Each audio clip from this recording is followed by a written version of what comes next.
আসসালামু আলাইকুম। Hello viewers, welcome back to my channel. আজ আমি নিয়ে এসেছি মজাদার একটা রেসিপি, সর্ষে বিফ ভুনা কাবাব। আমার ইনগ্রেডিয়েন্টসগুলো হচ্ছে গরুর মাংস নিয়েছি আমি এখানে 250 গ্রাম। মাংসটাকে আমি জুলিয়ান কাট করে কেটে ভালো করে ধুয়ে নিয়েছি। আমি এখন একে একে সব মশলাগুলো দিয়ে মাংসটা ম্যারিনেট করে নিব। পেঁয়াজ, কাঁচামরিচ আমি একসঙ্গে বেটে নিয়েছি।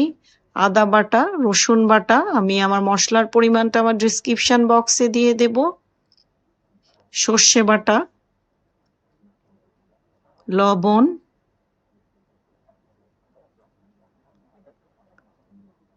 ধনে গুঁড়া, মরিচ গুঁড়া, ভিনেগার, টক দই,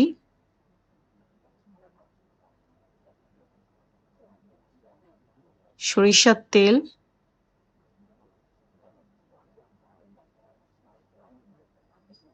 ভালো করে সবাই একসঙ্গে মিশিয়ে নিব। ভালো করে মাখিয়ে মেরিনেট করে রাখবো আমি 1 ঘন্টার জন্য।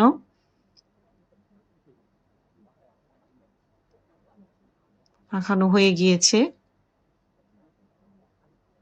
আমি 1 ঘন্টা পরে ফিরে এসেছি। আমি এখন মাংসটাকে সেদ্ধ দিব। 2 কাপ পানি দিয়ে আমি মাংসটা সেদ্ধ করে নিব।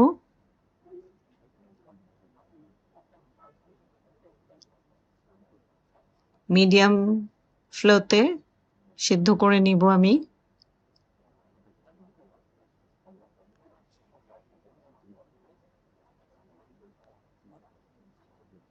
অন্যরকম রেসিপি, অবশ্যই ট্রাই করবেন বাসায় আপনারা। আমি ঢেকে দিয়েছি। সেদ্ধ হয়ে গিয়েছে, মাংসটা এরকম শুকিয়ে যাবে। আমি আরেকটা ফ্রাইং প্যানে তেল দিয়ে দিচ্ছি, সরিষার তেল 2 টেবিল চামচ পরিমাণ। এখন এখানে আমি যে মাংসটা সেদ্ধ করে নিয়েছি সেই মাংসটা দিয়ে দেব।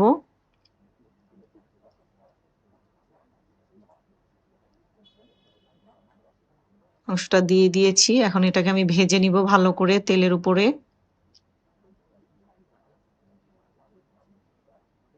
খুবই মজার একটা রেসিপি। অবশ্যই আমার রেসিপিটা বাসায় একবার হলেও ট্রাই করবেন। আমার চ্যানেলটি সাবস্ক্রাইব করবেন, শেয়ার করবেন, লাইক দিবেন। পেঁয়াজ 2 টো নিয়েছি আমি মোটা করে লম্বা, লম্বা করে কেটে, কাঁচামরিচ দিয়ে দিয়েছি কিছু। এটাকে আবার এখন ভেজে নিব। ভালো করে ভেজে নিচ্ছি।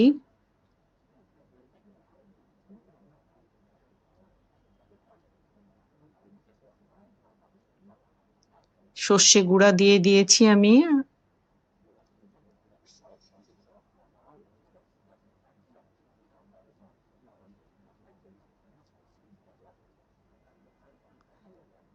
পরোটা, লুচি দিয়ে, নান রুটি দিয়ে খেতে খুবই মজার রেসিপিটা।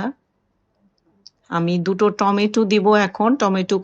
গুলোকে আমি মোটা লম্বা করে কেটে নিয়েছি। টমেটোর ভিতরে যে পানি বিচি ছিল সেটা আমি ফেলে দিয়েছি। এখন ভালো করে মিশিয়ে নিচ্ছি আর একটু ভেজে নেব।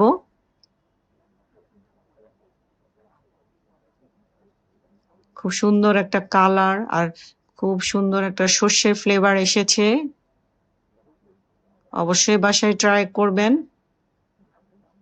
আমি এখন একটা ডিশে বেড়ে নিচ্ছি। নেক্সট ডে আমি আবার অনেক মজার, মজার রেসিপি নিয়ে আপনাদের সামনে হাজির হব ইনশাআল্লাহ। আমার চ্যানেলটি প্লিজ সাবস্ক্রাইব করবেন।